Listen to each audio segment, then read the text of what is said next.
Hey guys, Luke from Unleashing Personal Potential here, and today we're going to learn about building healthy habits. Look, often we think of habits as habits that we want to kick, bad habits that we want to get rid of in our lives. But today what we're going to look at is flipping that, because we're going to look at some habits that we actually want to build, some healthy habits that actually help us in our lives.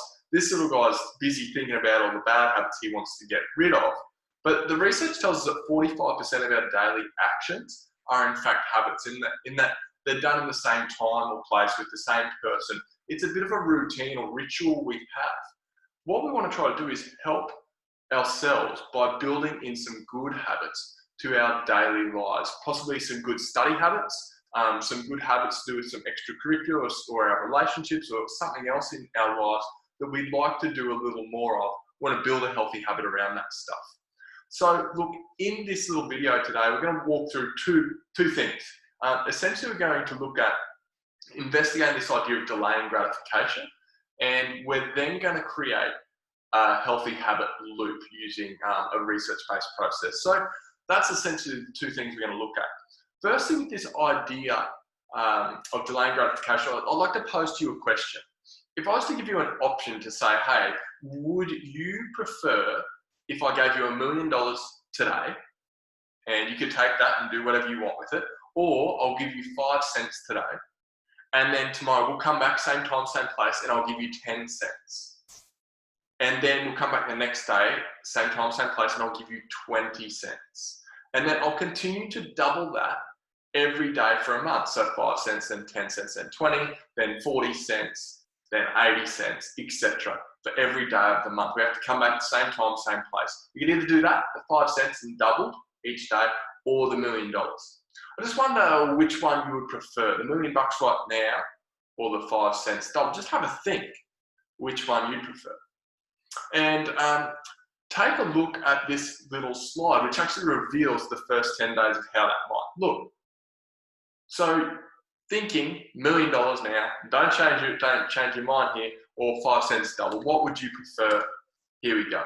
So after 10 days, you see that one friend obviously has the $1 million, but down the middle column here, you've got the amount that I'm adding to you each day. On day 10, we had $25.60. You got a total of $51 in your account at that point from this little transaction. We keep doing that for 30 days. Let's see how it goes. Now, before I reveal how that ends up after 30 days, I'd love to share with you this little idea. The other week, I was at Bunnings and I was all pumped because I was getting an axe, and I felt really cool. I'd never bought an axe before. I had some trees to chop up for little bits of firewood. It was really cool. So I'm excited to get my axe. And so I got the axe and I lined up in line, and then as I'm in line, I'm moving towards the front. There's a bit of a queue. I'm moving towards the front of that line. I'm like, yep, sweet, ready to buy my axe, feeling pretty cool about myself. But then I remembered there was one other thing I had to get, and it was a little bit annoying because at this point I'm nearly at the front of the queue. And I realized I had to get a couple of bags of soil. So I basically left the line, went to get the 2 bags of soil, came back with the 2 bags of soil and my axe, and I joined the back of the queue, which was a little bit annoying because I'd already waited for a few minutes, moved my way to the front of the queue, and now I'm standing at the back of the queue again, and the line was a little bit longer than when I first joined it. Now, that's an example of when we leave the line. It's good things to come to those who wait, but also particularly those that work for it. We've got to stick at the things that matter to us. Now, it didn't really matter leaving the queue. It just cost me a few minutes of my life. It wasn't a big deal. But I think so many of us leave the queue. If we've tried something, not so good at it now, we leave the queue, and we never get good at that thing because we continue to leave the queue like I did in Bunnings that day. But this saying here from John Dryden, don't give up what you want most for what you want now. Like, you might want $1 million now, as opposed to 5 cents now, and then we double that each day. Sounds a lot less attractive. But sometimes we need to work at stuff for longer. They estimate that, everyone overestimates how much we can get done in 1 year, but most people underestimate how much we can get done in 10. We think we're going to get quick gains fast, But typically in life, we've got to stick at something for a while to start to get those gains. The reason I tell you that story about Bunnings and this little quote, etc., is just to reflect back to this little idea of 5 cents double. We continue to double the amount we're adding to your account each day if you took the 5 cents double. You can see here on day 25, $838,000 is added to your account for a total of $1.6 million. Now, if you chose the $1 million, you might be starting to feel like, uh-oh, this is not so good. We're doubling the amount in that middle column every day. And then we're noticing it grow hugely. The growth is exponential as we go. We continue for another 5 days of this month. So day 26, 1.6 million added. On day 30, $26 million is added for a total of 53 million. You can see that good things take time. We're reminded not to give up what we want most for what we want right now. So one thing that we need to do in our lives in order to move forward is to delay gratification. To know we've got to do the hard work now and get the gain later. An experiment was done on this by a guy called Walter Mischel back in the 1980s. And basically it was called the marshmallow test. It's pretty cool. Basically what he did, he got 3 and 4-year-old kids, put them in a room and said, individually, and gave them one marshmallow on a plate and said, hey, you can either have this now, or if you can wait, I'm just going to go out and grab another marshmallow. If you don't eat it, I'll give you 2. But if you do eat that marshmallow, then that's all you'll get. And basically, it was interesting to see how the kids responded. The kids that distracted themselves, looked around the room, ran around the room, looked away from the marshmallow, those kids tended to not eat the marshmallow. The kids that licked it at first or sniffed it or whatever, they were goners. Usually they would eat it. They showed a lower level of self-control. But what was really interesting about that study was that they looked at those kids again as they were leaving school and found that the kids that were able to say no to 1 marshmallow now and yes to 2 marshmallows later on, those kids actually did better at school. The research was sort of fascinated by this. It wasn't the intention of their study. They came back a few years later and they found that as adults in their lives after school, the kids that as 3 or 4-year-olds had said no to that marshmallow because there were 2 that they could get later on, what they found about those students grown up was that there were lower rates of substance abuse, better body mass index, like lower rates of obesity, better health, better incomes, better careers, lower rates of crime. Amazing statistics came out of this particular case, which has since been replicated. But it was a study that then went throughout their lives, and basically they found that people that could say no to something good now and yes to something greater later tended to get better results in lots of different areas of our lives. So how do we do that? How do we make sure we can have this willpower to stick with stuff that matters, maybe to say no to just hanging out and yes to hard work and practice, no to just trawling through the internet and just going through YouTube or watching Netflix or something, and yes to doing that study and doing the hard stuff? How do we do that? Well, it takes a lot of willpower, but as Benjamin Hardy tells us, willpower doesn't work. He sort of says, well, it does work a little bit, but it runs out. It's like a muscle. If you exercise your muscle, it works at first, but if you kept doing it, it would fatigue. It would get tired if you continue that same workout. So willpower does work, but not for long, certainly not forever. So we don't want to have to rely on our willpower to get us through. What we can rely on is instead building good habits, because our habits will outweigh the willpower over a longer period of time. It's our habits that we'll keep falling back on as we move throughout our lives, as we move throughout our day. So we want to build good habits so we don't have to rely on our willpower in order to delay gratification for the good stuff in our lives. So John Dryden tells us we first make our habits and then our habits make us. It's not like 1 can of Coke will make you obese or unwell. It's not like 1 workout at the gym will make you super healthy, or 1 study session will make you the best student in the world, or whatever. If that happened, then no one would ever drink Coke. Everyone would always go to the gym. Everyone would always do their study because it's going to take you straight to the top. It doesn't work like that. We don't get that quick response or quick benefit or problem in our lives, which makes it a little bit harder because the result we get from the effort we put in now, that comes later in our lives. So we make our habits, we do our habits, and then they make us. We become our habits. So what we're going to do is build a decent habit or two today.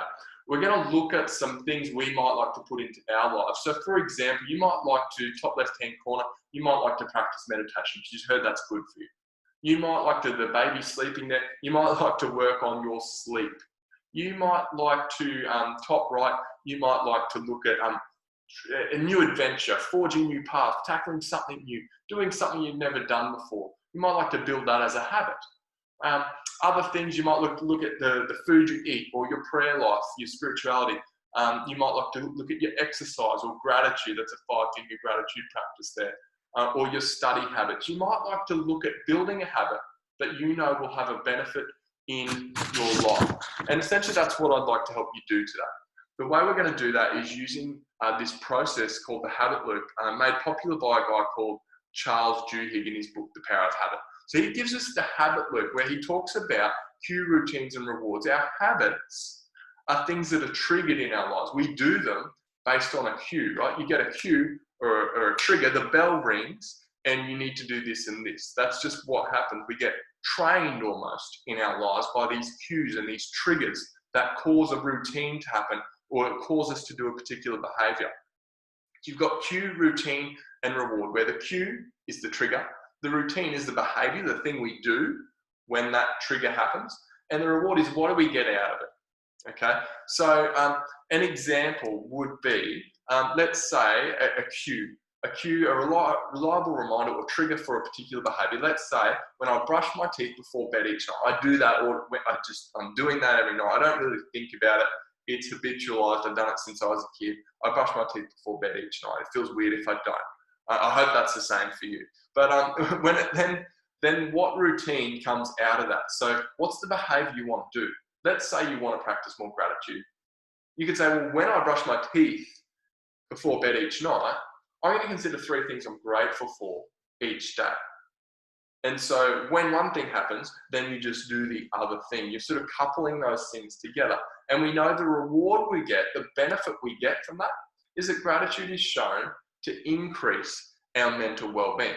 So we're going to try to do that. So working through those, you've got your cue, your routine, and your reward.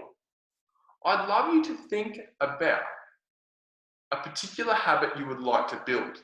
And in a moment, you get the opportunity to write out your own cue, routine, and reward. It might be one of these things here. It might be something else. It might be a study habit. It might be a fitness habit. It might be a health and well-being habit. It might be a habit that's going to improve your relationships. But think about a trigger. When are you going to do that? What's going to happen to remind you that, hey, I need to do that particular behavior? So you're going to start by saying, okay, this is a behavior I want to do, which essentially is your routine, the second part of this. Then you're going to say, when am I going to do it? And then you're going to be able to articulate your reward. What benefit do you get from it? So for me, a while back, I thought, hey, I would like to call mum and dad more often. That was the routine and the behavior I wanted to do. I said, I'm going to do it. I'm going to do it once a week. And you know what? I didn't do it any more regularly than I was doing it prior to that point. And so my mum would call me and she'd say, oh, you forgot to call last week, dear. I go, oh, darn, I forgot. Sorry, mum. Still love you. Forgot, got busy, da-da-da. Then what I did was I said, well, every Thursday afternoon, I'm going to call mum and dad. And so the routine behavior was the same, call mum and dad. But I put in place a cue or a trigger. Every Thursday afternoon, wherever I am, I'm going to call mum and dad and have a little chat. And then the benefit will be good relationship with them. And there's lots of benefits to that. But the thing was, as soon as I put in place a cue or a trigger, my hit rate or my success rate went up to like 90% success rate. The only time I forget now is usually it's on school holidays when I'm not really working. I don't even know what day it is. It's fantastic. But it's when I don't even know it's Thursday. But usually during a work week, oh no, it's Thursday. I don't feel bad on a Wednesday for not calling mum and dad. I know I'm going to call them on Thursday. On the occasion I do forget, I've got that trigger on Friday. I go, oh, I did forget to call them yesterday. and I call them and it's no big deal. So in putting a trigger or a cue in place in your life, you'll find that greater success rate of actually doing the behavior. So 3 steps here. You want to start at step 2 though, which is what's the behavior you want to do? Then go back to step 1. What's the trigger? When are you going to do that? And then go to step 3, which is, hey, what's the reward? If I do that more, what's the benefit to me? So that's one thing I'm going to get you to do. But I also want to make you aware of what we call the 20-second rule. The 20-second rule says, like, what would make it 20 seconds easier for you to do that habit? What would in fact make it 20 seconds harder for you to do the alternative? So let's say you want to exercise more, right? And you want to exercise when you first wake up in the morning. Sometimes it's hard in winter when it's dark outside. You don't really feel like jumping up and finding your clothes and all that sort of stuff. And that's enough of a deterrent to, you know what, I'm not going to do it. So what we can do is make it 20 seconds easier to do that. So what you do is you get your joggers and your socks out and all your clothes out the night before, so that then when that alarm goes off the next morning, it's 20 seconds easier for you to get out of bed and get going and get moving and get your exercise done. 20 seconds easier. Think of someone that wants to practice the guitar more, for instance, or read more books. What they do is they get the remote control that's sitting beside their favorite chair. When they get home, they just chill out on their favorite chair and pick up the remote and flick the TV on and just get done by the moment. Instead of doing that, they get the remote control and put it away or take the batteries out of the remote control, which makes it 20 seconds harder to do that. But then we make it 20 seconds easier to do the thing we want to do. So we get out the guitar and we take it out of the case with the pick and we put it right there on a guitar stand right beside our favorite chair. Or we have our favorite book with the bookmark in, sitting on a little coffee table beside that chair. So all of a sudden when I sit down on my chair now, it's 20 seconds easier to read the book or practice guitar and 20 seconds harder to flick on the TV. Now I'm far more likely to stick with the action that I set out to do, that I actually want to do. We're not relying on willpower, because willpower doesn't work. It does to a point, but it runs out. We want to stick with the stuff that's actually going to enhance our lives and make it better. This is called choice architecture or environmental design. They did it at Massachusetts General Hospital on the left-hand side. Basically what they wanted to do, they wanted to reduce soft drink consumption in the hospital cafeteria, because people were just eating junk and drinking junk food in a place of health, the hospital. And so on the left-hand side of the diagram, you see what was before. On the right-hand side is afterwards. The dark boxes is where there was water available. So before, there was less water available than afterwards. They made that little change, and as soon as they made water more readily available, like they made it 20 seconds easier to buy water, water consumption went up by 11%, soft drink consumption went down by 25%, just by way of them making it easier to get the water. They didn't have any signs that said H2O is the way to go, or like buy water now, or discount water 2 for 1. So they didn't do any of that. They just put water in baskets in front of all the fridges and all that they had there, so that people could get the water more easily, and it made people make better choices. This is the 20-second rule in real life, making it 20 seconds easier to do the thing you want to do. I would love you to consider, how could you make it 20 seconds easier to do the habit or the routine that you really want to do in your life to make your life better?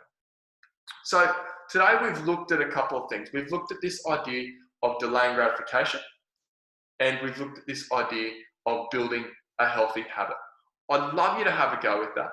I'd love you to think about what's been the most helpful thing I've learned today. Was it 5 cents double? Was it the habit loop, the 20-second rule, instant gratification? What was it that's going to be helpful to you moving forward in your life? Once you got that, I'd love you to share that with someone. And until next time, all the best. Thanks, guys.